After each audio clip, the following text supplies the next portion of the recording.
Oh Lord, pull up in that '04, pedal to the metal, says she wanna hit the flow more. So, I just got off the phone a few minutes ago from Billy Aaron. That's Hank's widow. She wants me to be a pallbearer at his homegoing service. And I started thinking about this. It began right here. I got that poster when I was 12 years old. My dad was an AT&T supervisor. Used to get transferred around the Midwest. We moved from South Bend, Indiana to Cincinnati in 1968 at the time of the Big Red Machine. Johnny Bench, Pete Rose, Tony Perez, those guys, okay? And one of their nemesis back then was that guy, Hank Aaron. But I always liked Hank Aaron. All right, Hank Aaron. He began his major league career in 1954 with the Milwaukee Braves against the Cincinnati Reds. All right, he got his 3,000th hit against the Reds back in May of 1970. On June 30th, 1970, the Reds moved from Old Crosley Field to New Riverfront Stadium. Who hit the first home run at Riverfront Stadium? Yeah, that guy. All right. The next day, July 1st, 1970, my brother Daryl and I went to the second game ever at Riverfront Stadium. His Braves against my Big Red Machine. And I can't remember who won the game, but the Reds won. Okay, but not without a struggle because you know that Mr. Aaron did a lot. Yeah, and also, 1974.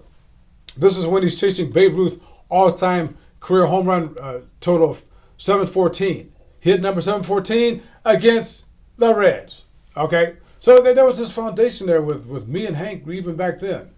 My dad eventually gets transferred to Milwaukee in the early 70s, and lo and behold, in 75, 76, Hank Aaron, after all those years with the Braves in Milwaukee, they moved to Atlanta in 1966. He gets traded at his request to the Milwaukee Brewers to finish his career in Wisconsin. He loved Wisconsin. All right, my two brothers and I, high school, we were diehard baseball fans. We used to go to Milwaukee County Stadium all the time to see the last 2 years of Hank Aaron. So the years go on. I'm in college and then graduated from college and working in Cincinnati at Cincinnati Enquirer. By this time, Hank Aaron is retired, working in San Francisco and San Francisco Examiner in 1980.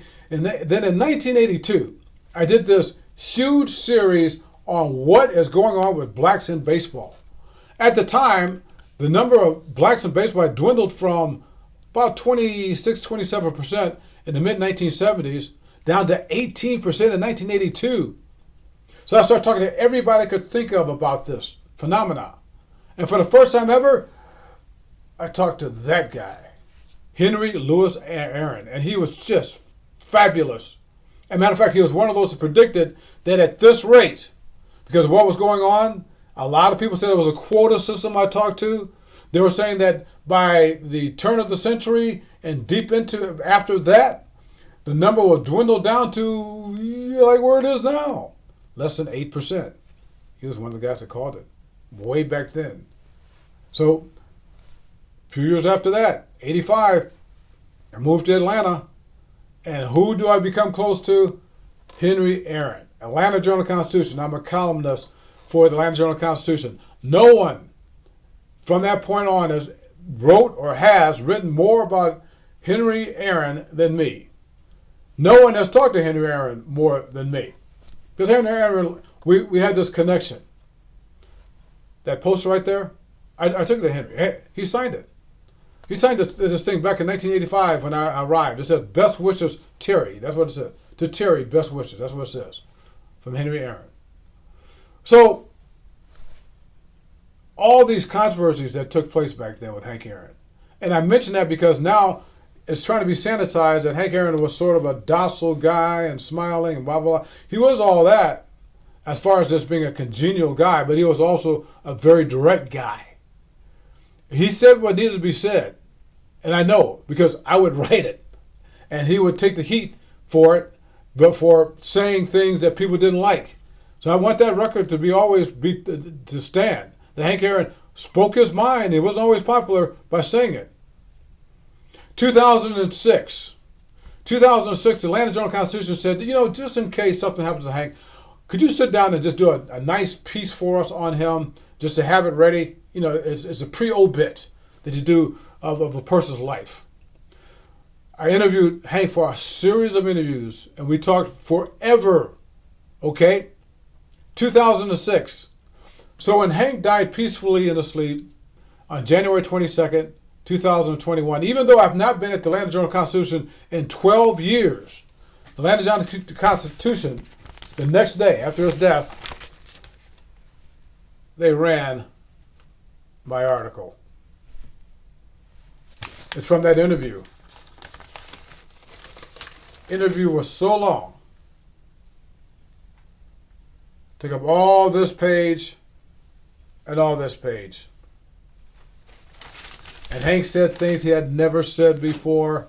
And here it is 15 years later, and they still hold up, I should say. So now is near the end. Hank Aaron's going to be buried in a couple of days, and I'll be the honorary pallbearer there, at least one of them. And I'll tell you something. One of Hank's favorite sayings to me was the good Lord. He said the good Lord made me a great ball player, and he also said that the good Lord made me to give back to people. He cared more about giving back than he did about anything else on the face of the earth through charities and all that sort of thing. And he gave a lot. To which I say, R.I.P., Mr. Aaron, my dear friend. And I've got this to remind me. This is my falsetto wicked potion with the slow pour. This is my addiction, make me wanna go for more. Pale